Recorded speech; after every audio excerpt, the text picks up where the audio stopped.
మా వీడియో చూస్తున్న అందరికీ నమస్కారం అండి. ఈ వీడియోలో మరుగుమందు గురించి చెప్పబోతున్నాము.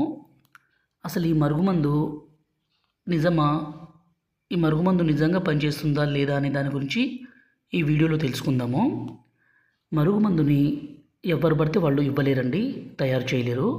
ఎందుకంటే ఇందులో 16 రకాల పవర్ఫుల్ మూలికలన్నీ సేకరించి తయారు చేయాలి.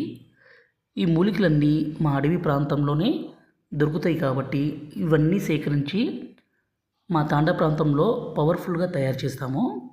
ఈ మరుగుమందు అనేది మనం ఎవరికి పెట్టాలంటే విడిపోయిన భార్యాభర్తలు కావచ్చు, అలాగే భర్త భార్య మాట వినకున్నా, భార్య భర్త మాట వినకున్నా, అలాగే అత్త కోడల మధ్య సమస్య ఉన్నా ఈ మరుగుమందును పెట్టి మన మాట వినే విధంగా, మన మీద ప్రేమ పెరిగే విధంగా చేసుకోవచ్చు. దయచేసి ఈ మరుగుమందుని మంచి కోసం మాత్రమే వాడగలరు. ఈ మరుగుమందు 2 రకాలండి. ఒకటి లిక్విడ్, రెండోది వచ్చేసి పౌడరు. ఈ లిక్విడ్ని మనం బట్టలకి, చెప్పులకి, తలకి, శరీర భాగాలకి పూయాలి. రెండోది వచ్చేసి పౌడర్ని మనం తినే తాగే పదార్థాల్లో అంటే అన్నంలో, కర్రీస్లో, జ్యూస్లో, కూల్ డ్రింక్స్లో కలిపి పెట్టొచ్చు. గురువుగారి నెంబర్ పైన డిస్ప్లే మీద ఇచ్చాము 6304121355. ఈ నెంబర్కి ఫోన్ చేసి ఈ పవర్ఫుల్ తాండా మరుగుమందుని తీసుకోగలరు. ఈ మరుగుమందు మనం ఒక్కసారి పెడితే చాలు, ఎంత మొండి వ్యక్తి అయినా సరే మీ మాట వినాల్సిందే, మీ మీద ప్రేమ కలగాల్సిందే.